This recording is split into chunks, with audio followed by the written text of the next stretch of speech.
दोस्तों, मेरा नाम सलोनी है और मैं कानपुर की रहने वाली हूँ। आज मैं आपको अपनी जिंदगी की एक सच्ची कहानी बताने जा रही हूँ। ये बात 2 साल पहले उस समय की है जब मैं 20 साल की थी। मेरी फैमिली में मेरा एक छोटा भाई है और पापा है। मेरी मम्मी नहीं है क्योंकि उनकी 3 साल पहले मृत्यु हो चुकी थी। मेरे पापा एक ऑफिस में काम करते थे।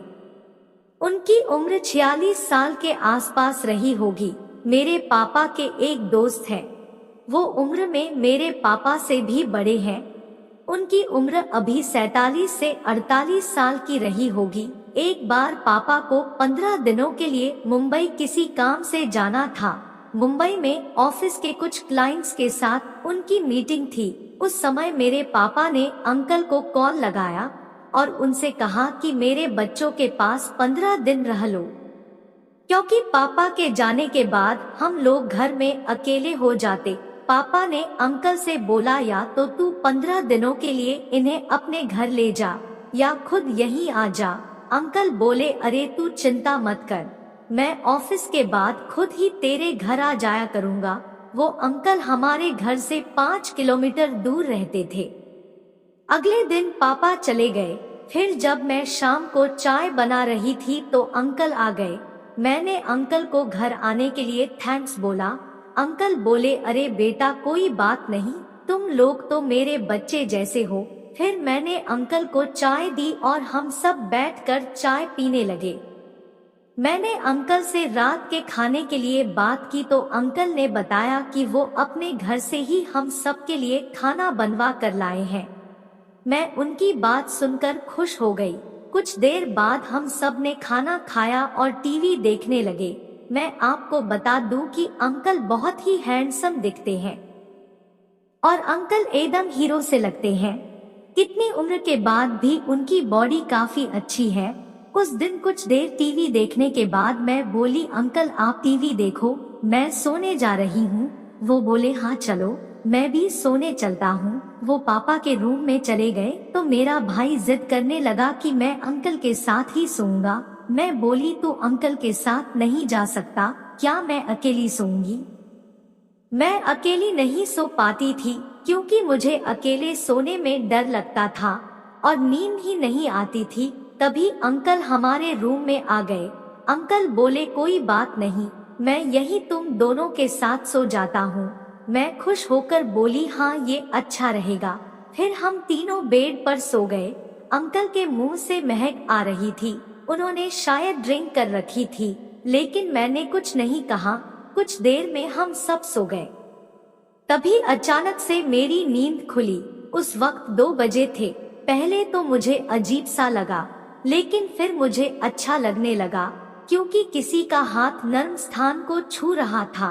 मैं समझ गई कि ये हाथ अंकल का ही है।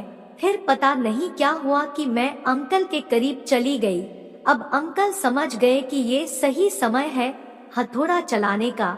इसी बीच उन्होंने बोले, चलो आज आपको स्वर्ग की सैर कराते हैं। वो मुझे लेकर पापा के रूम में आ गए।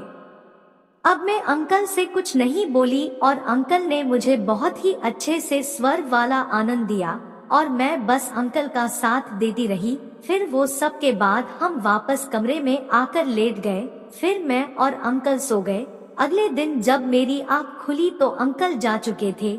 मेरा भाई भी स्कूल के लिए रेडी हो रहा था। फिर वो भी स्कूल चला गया। तभी अंकल ने मुझे कॉल किया और पूछा, अब कैसी हो? मैं बोली कि अब थोड़ा बहुत बाकी है। वो बोले, कोई बात नहीं, आज वो भी ठीक हो जाएगा।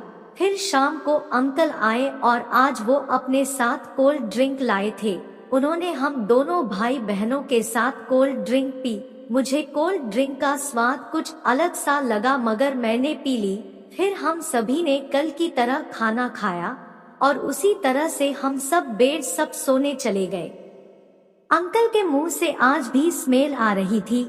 मेरा भाई अपने फोन में पबजी खेल रहा था, मगर वो कुछ ही देर में सो गया।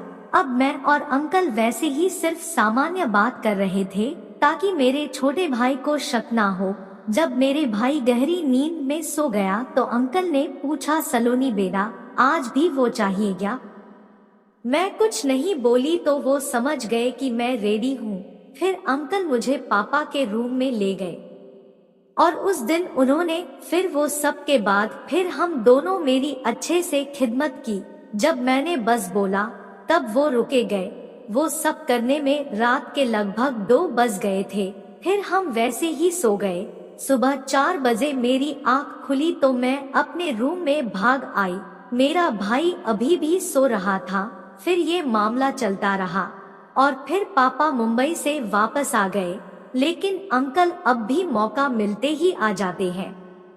फिर पापा की 2 साल पहले डेथ हो गई तो अंकल हमारे साथ ही रहने आ गए। मेरे पिछले बर्थडे पर अंकल ने मुझे iPhone 13 गिफ्ट किया था और उनके पास पैसा भी अच्छा था तो हमें रहने में कोई दिक्कत नहीं होती थी। इस तरह हम साथ में ही रहने लगे थे और फिर अंकल ने अपने एक दिमाग से पागल बेटे से मेरी शादी करवा दी थी। वो तो किसी काम का नहीं था, लेकिन अंकल खुद ही मेरी केयर करते थे। अभी मैं 5 महीने की प्रेग्नेंट भी हूँ और आपको पता भी होगा कि ये बच्चा किसका हो सकता है। नाम भले ही अंकल के बेटे का है, लेकिन काम तो अंकल का है। दोस्तों, एक कहानी एक मनोरंजन के लिए है, दिल पर मत लेना। और ऐसी कहानी सुनने के लिए हमारे चैनल को सब्सक्राइब करें। धन्यवाद।